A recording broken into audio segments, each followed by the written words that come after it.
Waalaikum salam. Angam ko woni? Ko mettindo? Ko mettinda ngo yeso ko woni. Yeso mettindo? Ko mettinda mo badduda kadi. Tara an tawda fada habe. Ko mettini tiro ko. Joni kay ko woni? So wona debbo mo. Ko mi tikkudo? Ko tikkuda kadi an nyen foka tikko. Serde debbo mo. Bismillah ma cergal. Jinni ko serde mo. O yaha lawol mum. An o waaw kumbo waawa defde. Wana ndefu amen. Wana ndefu tubu kobe. So ari o wi kam kanko o wawa ndefu amen ndefu tubu mbimo joni def an ndefu tubu kobe mo mbawda awo. O wawi tan ko omle tan omle neddo no wawi wurde boccole tan omle tan sahaaji 4 yor mata su ndu luuba dus so luubi tan pabata ko omle o wadi non min wawa wurde hen wawa mi jewni mo fere mi sakkani mo fere mi ronki joni hedo mi haalamma sa ƴewani mo feere wona juɗu kono no waglite ando tawada fo tension ma no ngabbe ha sa jippin tension ma o seeda yasin hol deso debbo taw wawa defde taw arandi on wawi wasde woppude totta balance mu soro woppan ma on wawi wasde jogde poda robini aray galle o joga on wawi wasde nyantade ganda omo laabi hay so nyantaka kono wawa defde joni yimme holko nyamata joni hedo mi haalamma sa yi dum don fof ene jogana solution war sese sa wiede biyamni tan biada sera joni ko woni solution o woni solution yaro war sese SARR MAИMOUNA chicken mata anda dum mo woni SARR MAIMOUNA chicken ko ni kay anda dum SARR MAIMOUNA chicken woni ko Amerique jogi ko chaîne mum YouTube ene jangina yimbe ndefu yaro bimam so tawi ko ndefu tubakobe nan ton mawo jangine ndefuji meden enen omo wawi mawo jangine kala ndefu mo jidda mawo jangine taw tampere ma ala hen hay tampere wotere kadi ala hen no on no yete gondo ha Amerique min boromi do Sénégal do gondo ha Amerique holko wawi duminde holko wawi janginde gondo Sénégal holko wawi janginde gondo Sénégal aduno de joni koko changer yero war se sa hedi matam mi halan ma ara wiimi SARR MAIMOUNA chicken hedo awadat abonné e chaîne makko YouTube joni kay chaîne makko YouTube no nan a hedot wona YouTube nani joni sa wadi ni SARR MAIMOUNA chicken a wada recherche wona ay ko woni nani chaîne o nan wona ay SARR MAIMOUNA chicken nani chaîne o nani nata hen bada abonné kala ko jidda nan don wona he natan taw fuddima yide kala ndefu mo jidda nani wona ay joni kam mara ko ɓuuri wolliri wona ay kala ndefu kollamo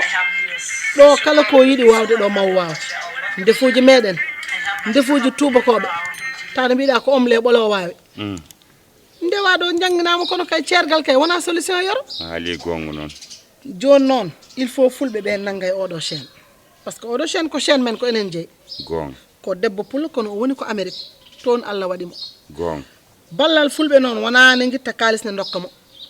yoɓe mbat abonné e chaîne o SARR MAIMOUNA chicken oɗo sa waɗi hen abonné tan ene wayno annene ballal ma yettima par exemple somi naati YouTube mi windat SARR MAIMOUNA chicken gasi somi windi ha pari mi waɗe abonné pour kala ndefu are yam kala ndefu jiɗɗa hay saka tappi toon maw holle no defirte ndefa woni haako hen mbimami kala ko mi haako yo no mbaɗa yidde macaroni ni ko kala ko jiɗɗa sa tappi tan maɓe kolle no defirte fuɗɗode ɗo bagage to tew lawƴete no waɗi fof ha ndefu ngu para dottanma ɓe joƴƴinanma mataw kay hankandi kam a weltima waɗam abonné mi waɗanma abonné e waɗam abonné SARR MAIMOUNA chicken waɗam abonné ɗo kono wiide tan aɗa montina tension ñande fof ala mi ala feere ɗum kadi ko feere SARR MAIMOUNA chicken wat SARR MAIMOUNA chicken gasi areya nani areya joni wat abonné mi waɗi gasi joni somi hande fof min ñallata ko yebde ɗum ɗo farmi nodda ay Mamadou en jamma e ñalawma programme uji dara mi noddanma Mamadou Mamadou arga e Mamadou ko woni hen mbimi daro ara ah gonnoɗo Amérique daro ara haala manana ni ka kalam mami do ko laabi marka da nor kadi ustu doygol non danaki affaire ngussa doygol ça va maman ça va bien bien merci gonnam ko yewtide waajo mbede haalnamo haala SARR MAԻMOUNA chicken aye SARR MAIMOUNA neddo mono kanko nono ronki famde joni jinmi ko kalnamo nana ok wanda uyi ko debbo wawa defde mo seera ɗum kay wona haala non so neɗɗo wawa defde kay so yettima ɗo Maimouna ɗo ma daro gasi SARR MAIMOUNA chicken o anda mi andama anda non mi anda noon SARR MAIMOUNA chicken waɗi fayida hay minen worɓe sa sehilaɓe men ni fof hay cousin jam fof toon jangdi e ndefu ah bon et puis hayni min gonno Amérique nde eyi ko somi joguima anniversaire mariage kay mi haali cérémonie ji fof ko ɗon minen to ko YouTube chaîne o YouTube o ko hen min jangi sah def son jogui mariage kadi omo defa mariage mariage et puis omo waɗa livré o defanma ha pare addanma e galle ma ha ko way wonde fof sa commandimo tan o dumine fof waɗa joni on no heɓirte kan contact mo no weeɓi no weeɓi page mabɓe nan YouTube oui SARR MAIMOUNA chicken oui ewa contact kadi numéro mabɓe nan ɗon nan ɗon eyi donc somi naati SARR MAIMOUNA chicken tan somi par exemple so sinno ko Amérique gonnomi dañmi hobbe mboɗo yiiɗi defandeɓe maaro taw mi wawa defde somi noddima tan o defat o adda o commande a commande tan o adda rewɓe Amérique naaɓe partout dans le monde joni koko pofti SARR MAIMOUNA chicken tan tawi ko Amérique gonɗa noon kadi a ɓeydima foftude saɗa jogui programme ma yangue walla inde walla tour walla aɗa noddi bande en a noddanma tan ƴeewa holko jiɗɗa fof defatma o fewna ha fewa o jolna o addanma ka aɗa andi fofti ɗum no haalirte e anglais yero min nanta anglais Mamadou walla ɗum no haalirte e anglais wallam hen min mi anda okay. To everybody living in the United States of America, this is a special announcement. If you have any type of ceremonies, birthdays, weddings, or any type of if you need food to be delivered to you in the best quality, in the best environment, make sure y'all contact SARR MAIMOUNA chicken. It's the best that's out there in the city. Make sure y'all contact SARR MAIMOUNA chicken. If y'all got any type of ceremonies, weddings, like I said, birthdays or whatever, make sure you contact SARR MAIMOUNA chicken, and the number is right there below the screen. Make sure y'all hit them up because it's lit over there. SARR MAIMOUNA chicken. Y'all already know what it is. What it ain't, we go hard in the paint. O jettaka amen a jatti dum ala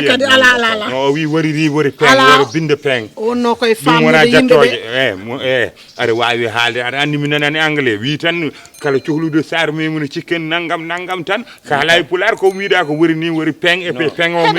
no ko min wadi peng sese wonno koy famnude yimbe be pour kala jiddo wadde abonné chaîne numéro téléphone o nana don dogales a hen sa anda hunde namdoto kala cohludomo numéro téléphone numéro nan don rewales ƴeewa ɗum mbawa jokkodirde makko ala min kay mi wadi abonné wadde gasi ala ko pour wonɓe to kala jiddo numéro makko tan ko wayi ni noon so neddo woni Amérique ne wada ko wayi ni cikkumi bibbe fulbe foti darade hen so fulbe gummani hunde yo fulbe nango hen kala gondo bi pullo e to mbawda wonde enum gonirda fof ya wode abonné SARR MAIMOUNA chicken yimbe dokkamo dole o wawa dañde dole tonto Amérique sabu so dole ndonki yo dole kebbo neddo jaggu jeyma sa jaggani jeyma a jaggat jey janane kala ne jagguda jey janane de janne jom jey arani ko jey perta ko jey ko e ko jeyda ko wadde jaggen jey amen SARR MAIMOUNA chicken wori riz wori na wori ande the peng po